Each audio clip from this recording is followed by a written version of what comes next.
وعظيم سلطانك اللهم حاسبني حسابا يسيرا اللهم إنك عفو تحب العفو فاعف عني اللهم سبحان الله وبحمده عدد خلقه ورضا نفسه وزنة عرشه ومداد كلماته আল্লাহ পাক আমরা প্রায় রমজানের শেষের দিকে চলে আসছি। কি করলাম রমজান মাসে? কি করার কথা ছিল আর করলাম কি? মহাগ্রন্থ আল কোরআনুল কারীম ফাতিহা থেকে নাস পর্যন্ত 3 বার খতম করার কথা আম মানুষের। খতম কি জবাব দেব? রমজান মাস তো আমার সুন্দর পোশাক কেনার জন্য আসে নাই। রমজান মাস তো আমার এই ছেলে মেয়েদেরকে ঈদের কাপড় কিনে দেওয়া লাগবে এই জন্য আসে নাই। আমার আত্মীয় স্বজন পাড়া প্রতিবেশীদের দাওয়াত দেওয়াই লাগবে এই জন্য তো মাহে রমজান আসে নাই। রমজান আসছিল আমার নিজের গুনাহগুলো মাফের জন্য। বলেন আলহামদুলিল্লাহ। রমজান এসেছিল আল্লাহকে রাজি খুশি করার জন্য। রমজান এসেছিল আমার জাহান্নামের দরজাগুলো বন্ধ করার জন্য। রমজান এসেছিল আমার আত্মা জান্নাতের দরজা খোলার জন্য। রমজান এসেছিল আমার রাতের গুনাহগুলো মাফের জন্য। বলেন আল্লাহুম্মা আমিন। রমজান এসেছিল আমার দিনের গুনাহগুলো মাফের জন্য। রমজান এসেছিল আমার হাতের গুনাহগুলো মাফের জন্য। রমজান এসেছিল আমার দু পায়ের গুনাহগুলো মাফের জন্য। রমজান এসেছিল আমার অঙ্গ প্রত্যঙ্গের গুনাহগুলো মাফের জন্য। রমজান এসেছিল আমার কাবিরা গুনাহগুলো মাফের জন্য। রমজান এসেছিল আমার সগীরা গুনাহগুলো মাফের জন্য। এক কথায় রমজান এসেছিল আগুন যেরকম কাটকে এরকম একবারে ছাই করে ফেললেন, এরকম রমজান এসেছিল আমার গুনাহগুলো মাফ করার জন্য। বলেন আলহামদুলিল্লাহ। অথচ এই রমজান খেলায় খেলায় আমরা ছেড়ে দিলাম। মুহাম্মদ সাল্লাল্লাহু আলাইহি ওয়াসাল্লাম বলেছেন, আল্লাহর নবী বলেছেন, শাহরু ওয়া শাহরু সাবরি ওয়া মা সাবরি ওয়া সাবরি তাওয়াফিহি আল মাইনা। মুহাম্মদ সাল্লাল্লাহু আলাইহি ওয়াসাল্লাম বলেছেন, এই মাস তো হলো ধৈর্যের মাস। বলুন সুবহানাল্লাহ। এই মাস তো হলো সবরের মাস। এই মাস তো হলো আমাকে শালা বলবে, আমি তার দুলাভাই বলবো। এই মাস তো আমাকে থাপ্পড় মারবে, আমি বলবো ভাই আমি রোজাদার, আপনি কি ব্যথা পেয়েছেন? এই মাসটা তো এমন একটা মাস আমার ঘাট ধরবে, আর আমি নিজ থেকে বলবো ভাই আমি আপনার উপরে খুশি আছি। বলেন আলহামদুলিল্লাহ। সেই ধৈর্যের মাসে মারামারি হয়, সেই ধৈর্যের মাসে গন্ডগোল হয়। নয় না কথা নিয়ে তর্কাতর্কি শুরু হয়ে যায়। অল্প একটু কথা নিয়ে তর্কাতর্কি, এমনকি মারামারি হানাহানি হয়ে যাচ্ছে। তার মানে আমি মনে করি না এটা সবরের মাস, আমি মনে করি না এটা ধৈর্যের মাস। যারা মনে করেছে এরাই জান্নাতি, বলেন আলহামদুলিল্লাহ। যারাই মনে করেছে এই মাসে আমি গুনাহ করব না, তারাই জান্নাতি, বলেন আলহামদুলিল্লাহ। যারাই মনে করেছে এই মাসটা আল্লাহ পাওয়ার মাস, তারা জান্নাতি মানুষ, বলেন আলহামদুলিল্লাহ। মুহাম্মদ সাল্লাল্লাহু আলাইহি ওয়াসাল্লামের কাছে একজন বেদুইন এসে বলছে, হুজুর আমাকে ইসলাম শিক্ষা দিন। মুহাম্মদ সাল্লাল্লাহু আলাইহি ওয়াসাল্লাম তাকে ইসলাম শিক্ষা দিচ্ছে। বলছে হুজুর আমাকে দ্বীন শিক্ষা দিন। তাকে দ্বীন শিক্ষা দিচ্ছেন। এরপর বলতেছে, হুজুর আপনি যা বললেন আমি আর কমও করব না বেশিও করব না। আলহামদুলিল্লাহ। যা শুনবো বক্তব্য আর চুল পরিমাণ কথাও বাদ দেবো না, কষ্ট হলেও আমল করবো, বলেন ইনশাআল্লাহ। ওই লোকটা বলল, হুজুর আপনি যা বলেছেন আমি আর চুল পরিমাণ কমও করব না বেশিও করব না, বলতেছে আর যাচ্ছে, নবী যা বলছে মেনে নিলাম, নবী যা আদেশ করছে এটা আমি পালন করব, যা নিষেধ করছে তা থেকে বিরত থাকবো। লোকটা বলতেছে আর যাচ্ছে, মুহাম্মদ সাল্লাল্লাহু আলাইহি ওয়াসাল্লাম সাহাবাদেরকে বলতেছে, ও আমার সাহাবীরা, ও আমার সাহাবীরা, তোমরা কি জান্নাতি মানুষ দেখতে চাও? আলহামদুলিল্লাহ। সাহাবারা কে না দেখতে চায় বলেন তো? মুহাম্মদ সাল্লাল্লাহু আলাইহি ওয়াসাল্লামের উম্মতরা বলতেছে সহিহ হাদিস, ও আল্লাহর রাসূল আমরা সবাই জান্নাতি মানুষ দেখতে চাই। নবীজি বললেন, আমার সামনে এখনই যে লোকটা প্রশ্ন করলো আর আমার কথা মেনে নিল, আজ থেকে সে যা আদেশ করেছি মানবে, হয়তো ইনশাআল্লাহ, আর যা নিষেধ করেছি তা থেকে বিরত থাকবে। এই কথার উপরে সে একই নিয়েছে, ইখলাস নিয়েছে, আমল করবে। ও আমার সাহাবীরা, সে যে সাক্ষী দিয়েছে আল্লাহ ছাড়া কোনো মাবুদ নাই, হযরত মুহাম্মদ সাল্লাল্লাহু আলাইহি ওয়াসাল্লাম আল্লাহর প্রেরিত রাসূল, সে এক মনে মেনে নিয়েছে, এক ধ্যানে মেনে নিয়েছে, ইখলাসের সাথে আমার আনুগত্য করার স্বীকার করেছে। তোমরা যদি জান্নাতি মানুষ দেখতে চাও, এখন যে ব্যক্তিটা বললো আমি আপনি যা আদেশ করেছেন তার চুল পরিমাণও কম করব না, যা নিষেধ করেছেন তা থেকে আমি বিরত থাকবো, এই দেশে বললো আমার আল্লাহ খুশি হয়ে গেছে, তার জন্য জান্নাত বরাদ্দ করে দিয়েছে। সুবহানাল্লাহ। আপনার জন্য জান্নাত বরাদ্দ। এখনো যদি নিয়োগ করতে পারেন অতীতে যা গুনাহ করেছি আর করব, বলেন আর করব, এই যে তওবা করেছেন বিশ্বাস করুন এই তওবার উপরে যদি আপনি মারা যান তাহলে আপনি জান্নাতি। সুবহানাল্লাহ। আর গুনাহ করলেন, তওবা করলেন, আবার গুনাহ করলেন, আবার তওবা করলেন, তখন আল্লাহ বলে এই কি করতেছে? কথা বলেন ঠিক কিনা? আরে রমজান মাস সারি খাওয়ার পর থেকে আপনার ইফতারি আগ পর্যন্ত একবারও বিড়ির টান দেয় না। রোজাদার, রোজাদার, আমি রোজাদার, কিন্তু ইফতার করা শেষ, সালাম ফিরানো শেষ, একবারে হেন্দু বলে গেলে মুখে আগুন দেয়, আর এই বক্তা থাকতে মুখে আগুন দিচ্ছে। কথা বলেন ঠিক কিনা? আপনি রোজা থাকা অবস্থায় যে মালিককে ভয় করে আপনি নিষেধাজ্ঞা দ্রব্য পান করলেন না, নিষেধাজ্ঞা দ্রব্য মুখে নিয়ে আসলেন না, ওই আল্লাহ ভয় করে আপনার মাগরিবের পরে আমার নেশা থেকে বিরত থাকতে হবে। কথা বলেন ঠিক কিনা? মুহাম্মদ সাল্লাল্লাহু আলাইহি ওয়াসাল্লাম বলেছেন তিন শ্রেণীর লোক আছে, এরা বিনা হিসেবে দোজখে যাবে। তার এক নাম্বার লোক হলো যারা নিয়মিত নেশাদার দ্রব্য পান করে, সেটা হতে পারে বিড়ি, হতে পারে সিগারেট, হতে পারে তামাক, হতে পারে গুল, হতে পারে জর্দা, হতে পারে ওই যে আপনার ফ্রিজের ভিতরে ঠান্ডা জাতীয় খাবারগুলো আছে, এটাও হতে পারে।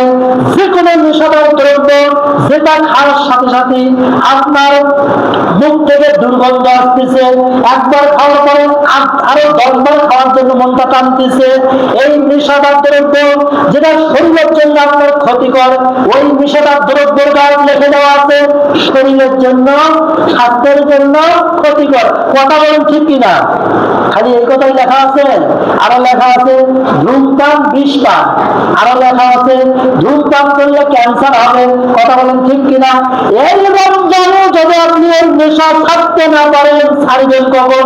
মুহাম্মদ সাল্লাল্লাহু আলাইহি ওয়াসাল্লাম বলেছে রমজান পাওয়ার পরে যদি পরিবর্তন না হয়, ও আমার সাহাবীরা শোনো, তাহলে ওই ব্যক্তিরা ধ্বংস হবে, ওই ব্যক্তির ধ্বংস হবে, ওই ব্যক্তির ধ্বংস হবে। তার মানে জান্নাতে যাবে, ডাইরেক্ট জাহান্নাম।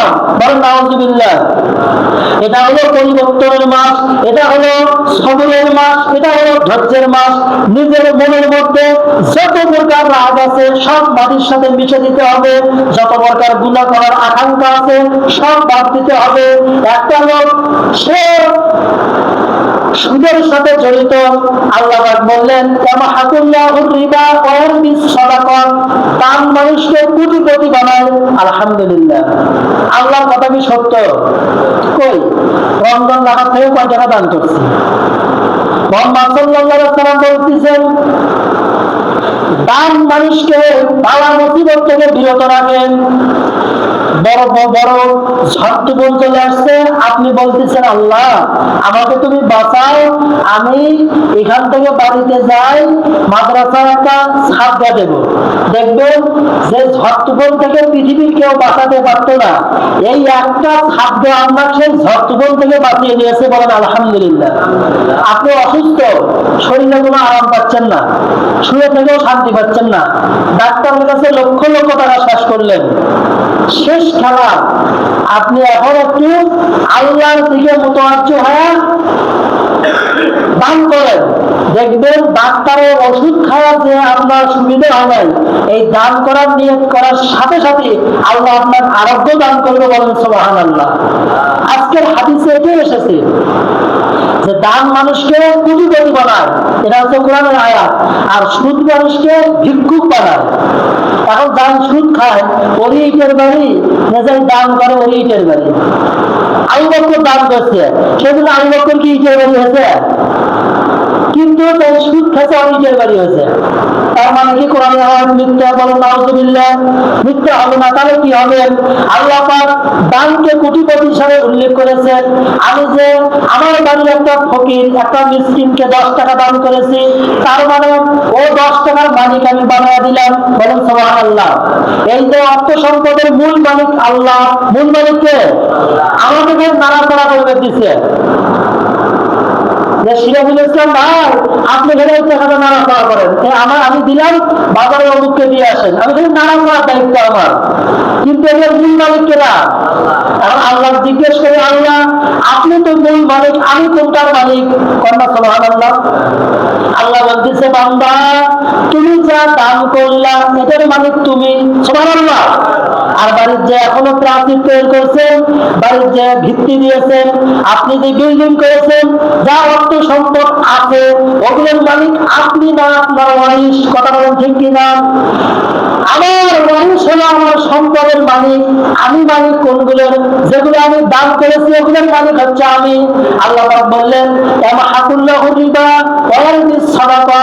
দান মানুষকে কোটিপতি বানায়, আর সুদ মানুষকে ভিক্ষুক বানায়। একটা মানুষ কষ্ট করে আপনার কাছে 100 টাকা নিয়েছে, 1 মাস পরে যখন টাকা দিতে এসেছে, আপনি বলতেছেন 100 টাকা 150 টাকা দেওয়া লাগবে। লোকটা অভাবে ছিল, আপনার কাছে 100 নিয়েছে, এই 100 নিবে এসে আবার 50 দিচ্ছে, তার মানে লোকটা কোটিপতি হলো না ফকির হলো? এই যে আল্লাহ বলছেন যে সুদ মানুষকে ভিক্ষুক বানাবে, সত্য কথা। গ্রামের মধ্যে এনজিও টাকা ছড়ে দিয়েছে, আমি আমার স্ত্রীকে সাথে করে নিয়ে যা 1 লাখ টাকা তুলছি, মাস গেলেই 10,000 টাকা কিস্তি, 10 কিস্তি শোধ করে দেব। আমার 1 লাখ টাকা আমি নিয়ে আসছি, ও আমার কাছ থেকে 1,20,000 টাকা নিল 1 বছর পরে। তার মানে আমি এমনি কি ফকির, ওরা আমার এই অভাবের সংসারের থেকে চিকারি করে 20,000 টাকা নিয়ে গেল। কথা বলে ঠিক কিনা?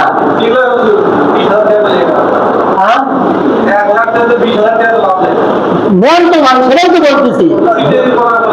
20,000 হোক বা 10,000 হোক, 10,000 হোক 20,000 নেন তো আপনি অস্বীকার করতে পারবেন? ঠিকই তো আছে, আপনি আমার কাছে বেশি দিলেন না, সেটা তো হারাম। ইল্লাল্লাহু ওয়াহদাহু লা শারীকা লাহু ওয়া আশহাদু আন্না মুহাম্মাদান আবদুহু ওয়া রাসূলুহু। وقال تعالى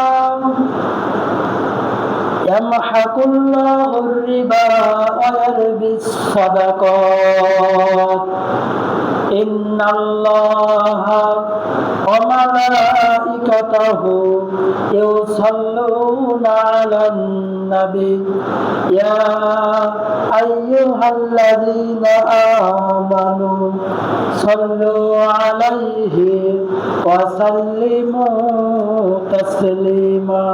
সকলে দরুদ ইব্রাহিম পড়ি। আল্লাহুম্মা সাল্লি আলা মুহাম্মাদ ওয়া আলা আলি মুহাম্মাদ كما صليت على إبراهيم وعلى آل إبراهيم إنك حميد مجيد اللهم بارك على محمد وعلى آل محمد كما باركت على إبراهيم وعلى آل إبراهيم إنك حميد مجيد সমস্ত প্রশংসা সেই মহান আল্লাহ সুবহানাহু ওয়া তাআলার জন্য, যে আল্লাহ তাবারক ওয়া তাআলা আমাদেরকে আল্লাহর ঘর মসজিদে পবিত্র মাহে রমজান মাসে মসজিদে আসার বসার, কোরআন হাদিসের দিনী কথা বলা শোনার তৌফিক দান করেছেন। সেই মহান মুনিবের দরবারে সকলের দিন থেকে উচ্চ আওয়াজে শুকরিয়া আদায় করে জোরে বলে আলহামদুলিল্লাহ। সকলে বলি আলহামদুলিল্লাহ। আমাদের প্রাণ প্রিয় রাসূল বিশ্ব নবী মা আমেনার নয়নের মণি কলিজার টুকরা আমাদের প্রাণ প্রিয় রাসূল, আমরা সকলে তার প্রতি দরুদ পড়ি, বলি সাল্লাল্লাহু আলাইহি ওয়াসাল্লাম। সকলেই আল্লাহ তাআলার শুকরিয়া আদায় করি, বলি আল্লাহুম্মা লাকাল হামদু কামা ইয়ানবাগি লিজালালি ওয়াজহিকা